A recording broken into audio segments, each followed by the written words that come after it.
As you have no doubt seen in the media and learned in your social studies and history classes, not to mention the dreaded Western academia, you would be forgiven for thinking that Europeans throughout history have been the single worst thing to ever happen to planet Earth. You would come with the conclusion that Europeans as a whole have been the worst influence on the planet, essentially.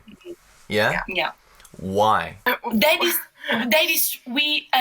We have destroyed a lot of things. Yeah. We are just machine that want just destroy things. However, as you will learn in this video, Europeans were no worse than any other large civilization and were also the victims of huge foreign invasions and colonial regimes. Now having some information and some arguments actually to come back with, that's really nice. Why don't they teach that in school? That's what I'm wondering too. Yeah. Oh, yeah, like you provided all the facts. I was like, You know so much. Oh my god. Genuinely love your brain.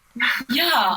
In this video, I'll be talking about why it's useful to make Europeans and also the rest of the world's population believe in this narrative made by neoliberal Western elites that so fervently push this narrative. What are some examples of recent distortions of European history? Well, for starters, the famous pro-government Vice Media has released a blatantly anti-European show called Empires of Dirt, which paints the before-mentioned picture that Europeans just woke up one day and decided to ruin a perfectly harmonious world. The show is of course starred by a Chinese woman. Barclays Bank was founded out of a merger with a colonial bank that helped fund the British Empire, and several senior Barclays bankers were involved in the slave trade.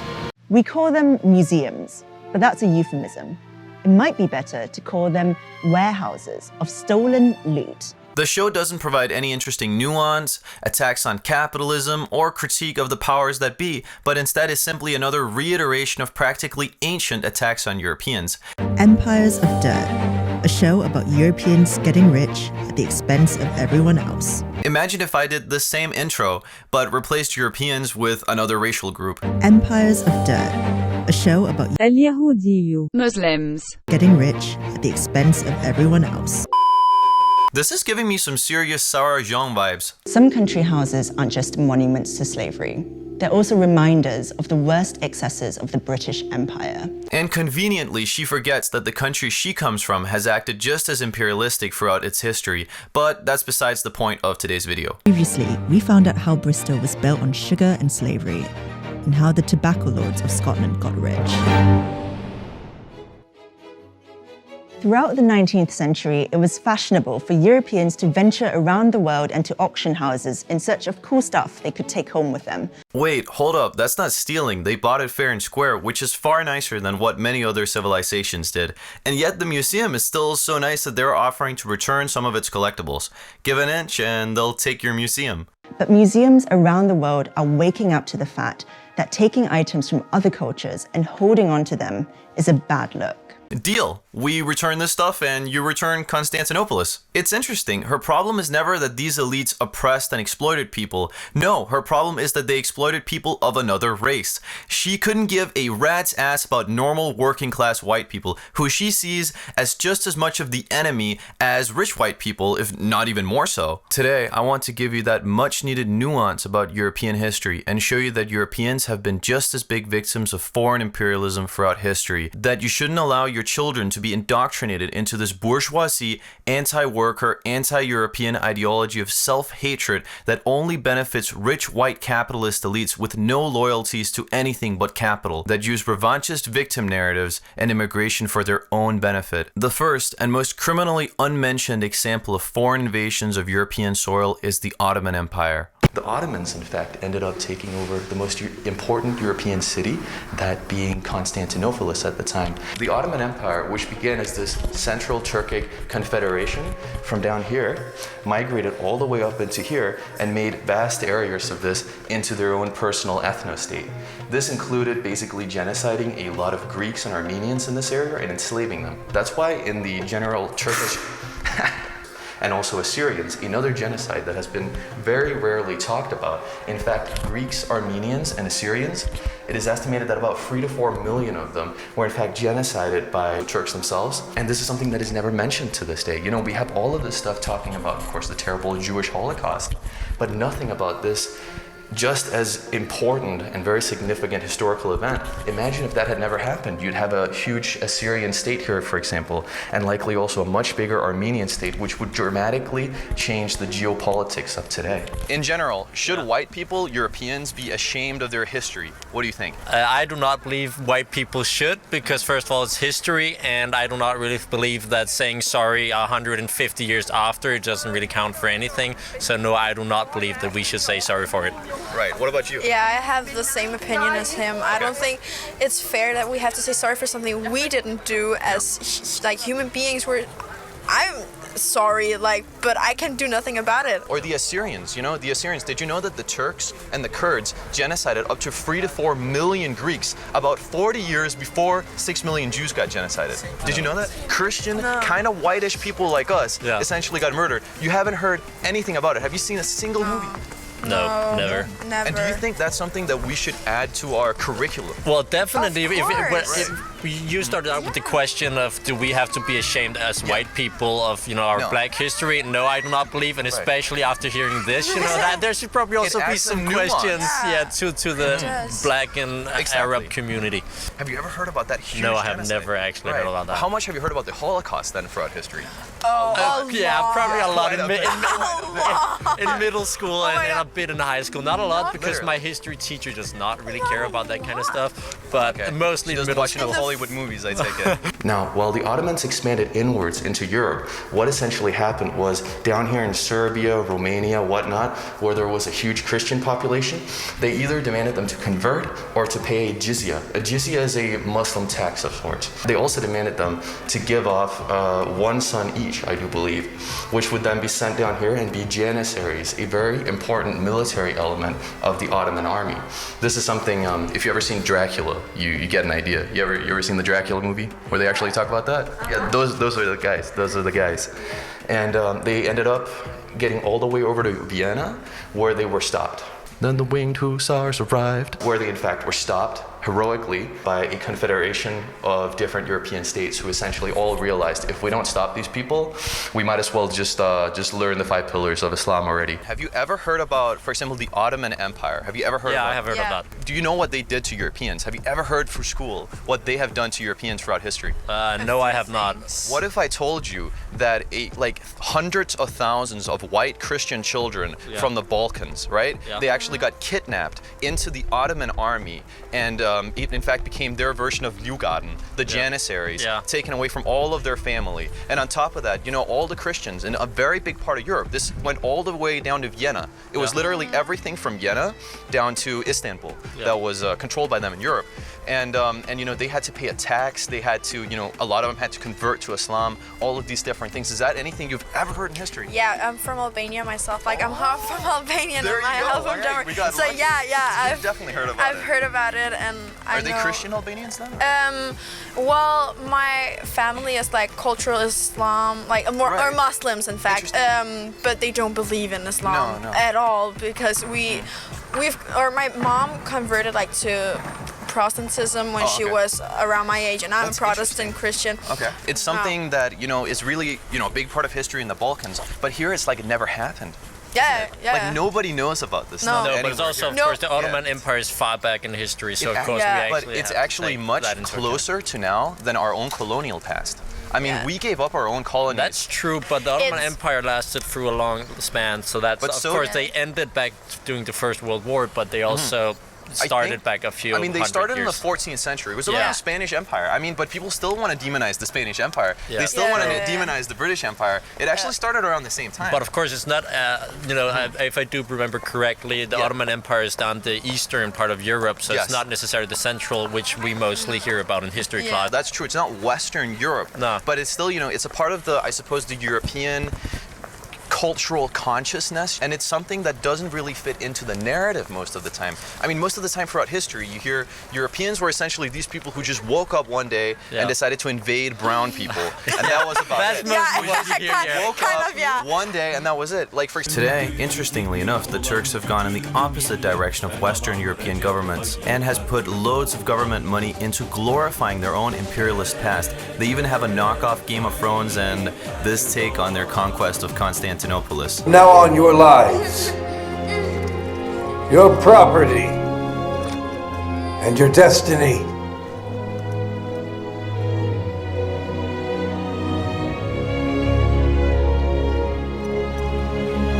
Are part of us too. You are free to live according to your own faith.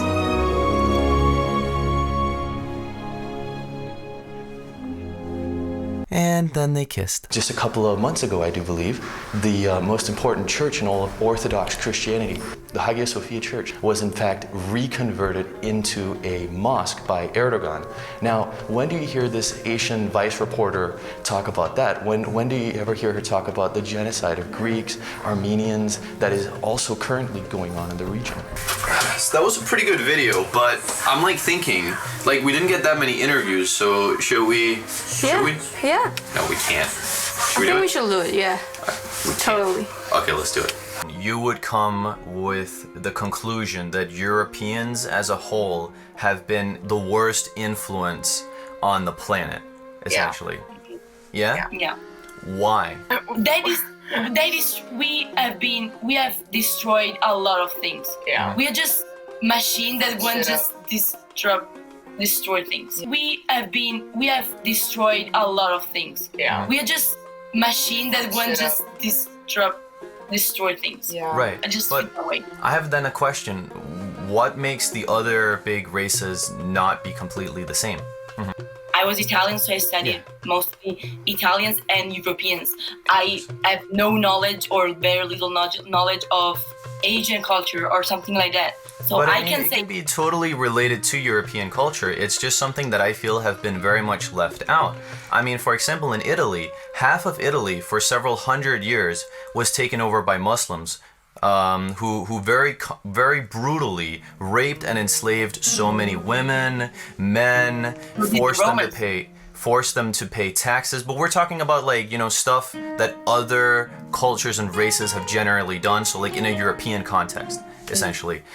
They, for example, like, you know, did all of these essentially very brutal things. And I would say you can't really count the Romans because the Romans is like the ethnogenesis of modern Italy.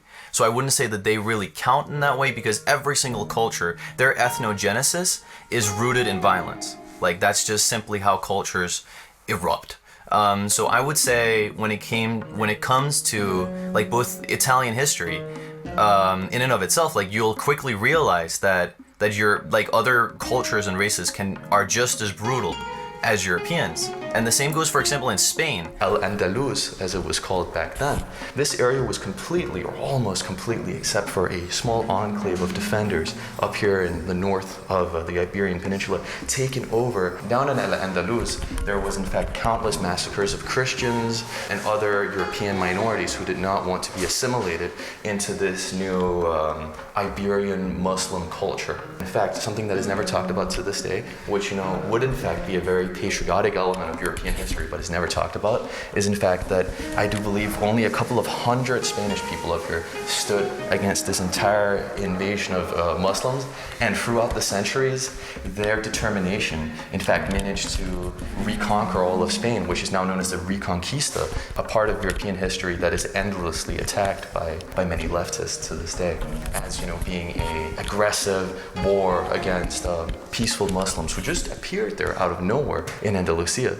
You've certainly heard throughout all of your childhood about the Crusades, and I want to talk a bit about the Crusades. What do you guys hear about the Crusades in I school? actually Wouldn't you say in most Danish schools, this is about the view. It's literally just, so Christians, they woke up one day, like for some reason, Muslims were just all over the Middle East. They were just been there since like a bazillion years ago. There's just been people. That is actually that's true. essentially They how have they been around describe for it. a bazillion years. And they just like, and then like a bunch of Christians just woke up one day and went, fuck it, let's go down there, murder Jews, murder Muslims. During the Crusades, the majority of the population of the Levant being Syria, Lebanon, parts of Iraq, yada yada yada, was actually predominantly Christian. I did not know that, actually. No. Well, what I mostly was taught about was that, you know, the Christians tried to crusade, and then, of course, Muslims and Jews just massacred them all. But in fact, what if I told you, at the same time when this was happening, Muslims had taken over all of the Iberian Peninsula, that being all of Spain was under it. All of southern Italy and Sicily, Muslim. Large parts of Europe and the East, Muslim as well. The Anatolia was being taken over by Central Asian Turks, and that's when Europeans essentially went like, dude, we got to do something about this shit. I don't want to fucking pray 5 times a day. It doesn't sound And no, you're not taught that in high school, at least, not where you're from. No. And I do not know a lot of people who actually know that fact, so that's Or interesting. maybe I've heard something about it, but... And on top of that, it was seen as a defensive war, even a counterattack, because at the time, both the Iberian Peninsula and parts of southern Europe was already being taken over by Muslims. So this was seen as a way to unite Europeans and take back the heartland. Instead, we have this image of the evil crusader coming down and killing random brown people as if it was some U.S. soldier looking for oil in Iraq today, while they romanticize Saladin, the assassin order, who you can even play as in Assassin's Creed, where you're, killing evil Christians who are just, essentially trying to get their homeland back. When is the Asian reporter going to protest against the evil Arab colonizers of Idlib and go down into the middle of Idlib and have this huge protest? Idlib being a place that Vice and other neoliberal warmongering media is very fond of. I think that's going to have a really interesting end. Why do you feel the urge to do that? It's just a question. I just want to know. Feel the urge to conquer, destroy, rape women, enslave. I don't know, just why? Because these are the things that is generally, seen as the deadly sin of Europeans around the world. And then I'll just say the exact same thing has been done by other people. I don't think Europeans are any worse. I think they have been more successful. They have definitely been more successful in the past at doing that, but that doesn't morally make them worse. Literally all of Italy, and not all of Italy, half of Italy, all of Spain, all the way up to northern France was all taken over by Muslims who, had one goal, and that was to take over the entire place and put Europeans in a lower racial hierarchy as they did in the rest of the Middle East in comparison to the Bedouins, the Arabs.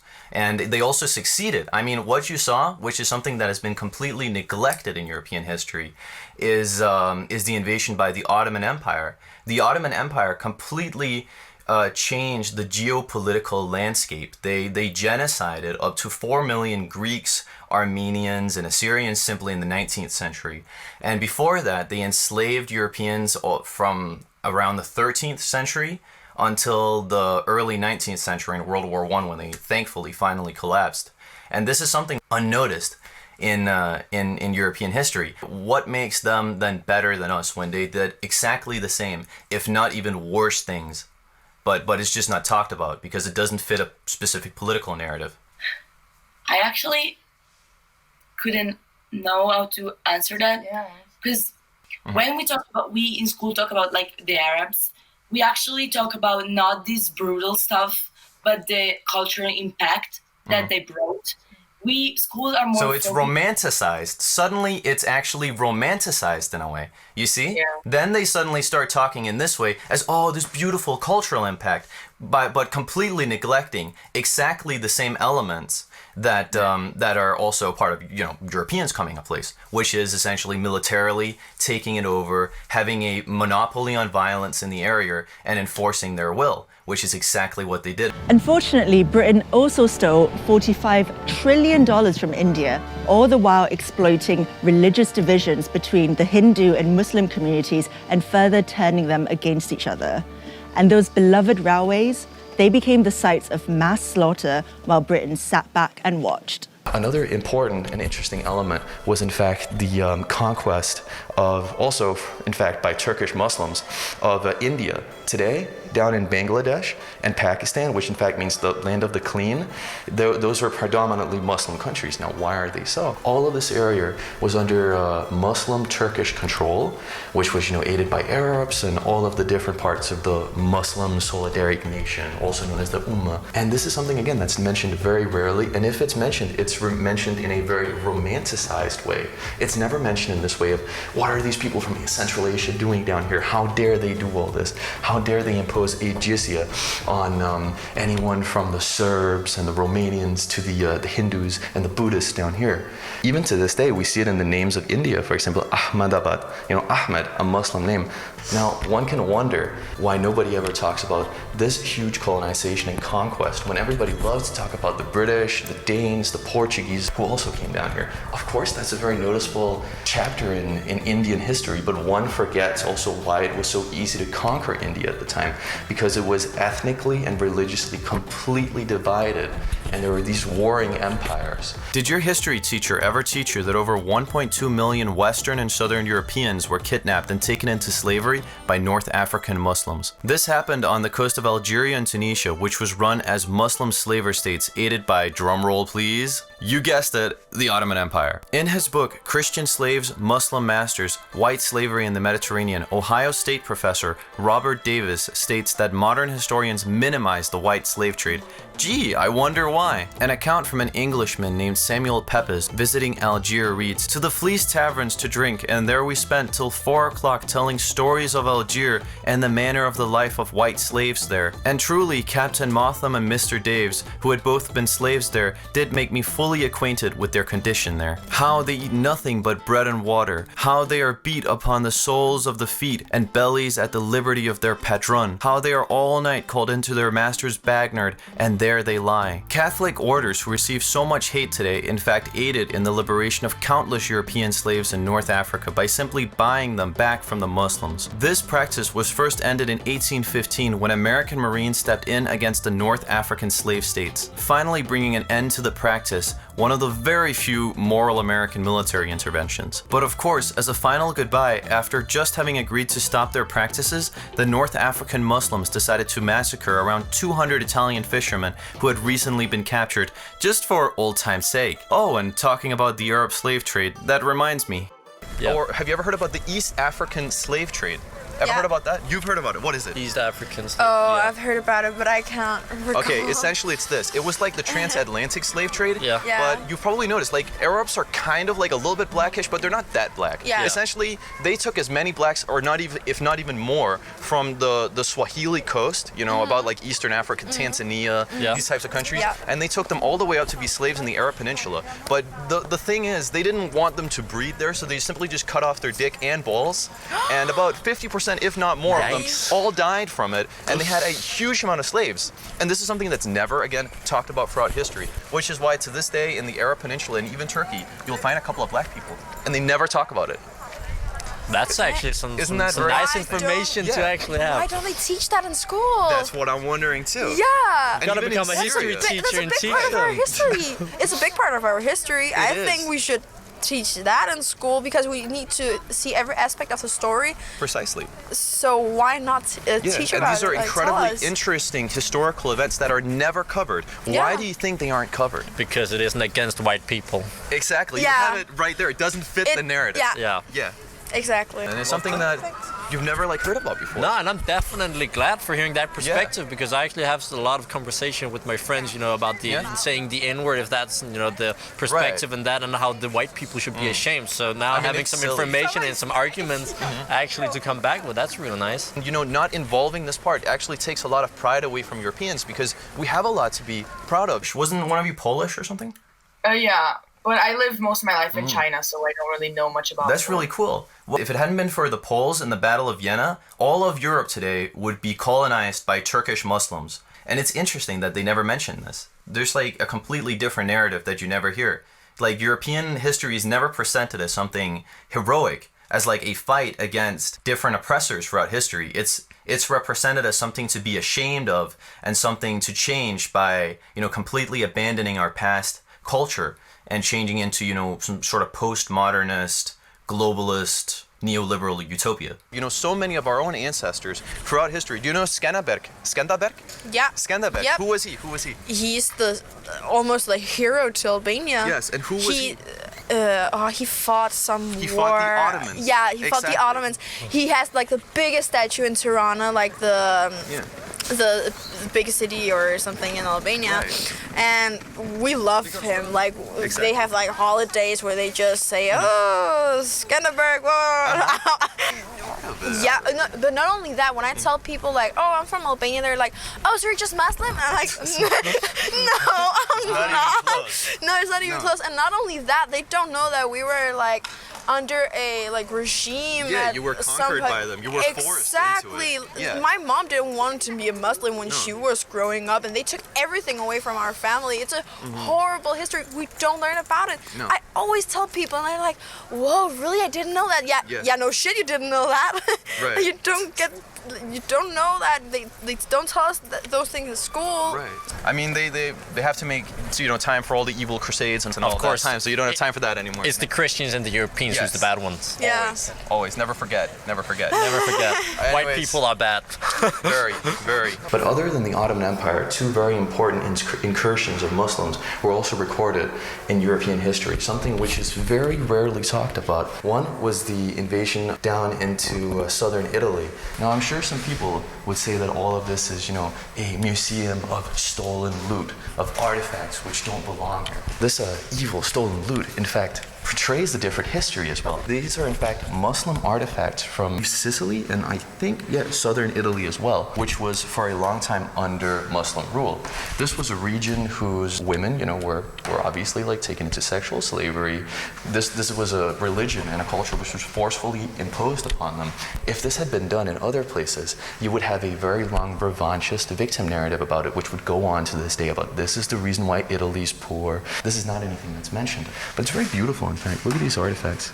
I love the bird here. The Mongol Empire has often been talked about, so let me talk about their lesser-known cousins, like Attila the Hun, a Central Asian who took many European states as hostages and demanded their populations to pay insane tributes, if they didn't wish to be massacred like all the other Europeans he had killed previously. Interestingly enough, white people to this day still make video games glorifying Attila to this day, not that I personally care. Other distant cousins of the Mongols, like the Khazars and other Turkic tribes, invaded Slavic lands in Eastern Europe. This resulted in a 1,000-year ethnic conflict between them and the native Slavs, who in fact give them surprising levels of autonomy to this day, despite their violent history. Different what about cultures. The Mongolians? Do you think the Mongolian children growing up in some fucking yak hut in Mongolia should apologize to Russia? It's ridiculous. Yeah. Cyprus is another forgotten example of Christian Europeans being genocided by foreign colonizers. The indigenous Greek Christian inhabitants of the island were ethnically cleansed from half of Cyprus by Muslim Turkey, the successor state to the Ottoman Empire. The Turks not only ethnically cleansed Cyprus from its indigenous population, but also removed all of its native history. Then Turkey imported mainland Turkish colonists to Cyprus to aid the outnumbered Turkish colonists already on the island in their further colonization of the northern half. Everyone loves to talk about free Palestine. When does anybody talk about free Cyprus? This view as Europeans as solely being the oppressor is essentially extremely useful for the capitalists and for the neoliberal elite, because that is something that can essentially hurt the working class of Europe. They deprive them of their pride. That's a very important element in making sure that people aren't rebellious. You make them essentially nihilists who view their own existence as some sort of sin. It is very easy to make them susceptible to just mindless materialist consumerism from the United States and essentially mass immigration. Why do you think in Africa that they decided to make these states like Congo, Rwanda, where there's these, different ethnic groups all inside of the same country? Why do you think that is? It's easier to divide them and control them. So why do you think then that big companies like Amazon and the United States government, and many of these other neoliberal governments are all pro-mass immigration? It's almost like they want to create the exact same situation as you find in a place like Africa. People will never do a socialist revolution. People will never do anything like this if they're too busy literally having a race war. And by doing that, suddenly you're not focused on making a socialist revolution. You're fighting to at least just secure your genetic and cultural heritage. And then, on top of that, guess what you can do when you have so many new people coming into your country? You can completely undermine labor movements, which is exactly what has happened in Europe. Haven't you noticed everywhere in Europe right now, there are all these new laws coming in, hurting pensions, hurting workers' rights. Why couldn't they do them before? Because unions have been completely destroyed. The left has completely abandoned economic socialism, which is, a backbone of also unionism. And secondly, mass immigration, which is essentially just, what scab labor is? They were strike breakers. And that's essentially what mass immigration does. I mean, you can paint as many rainbow colors on it, but when all of that is funded by huge capitalist companies, it's not because of anything else. Does this maybe paint a different light on a lot of different topics?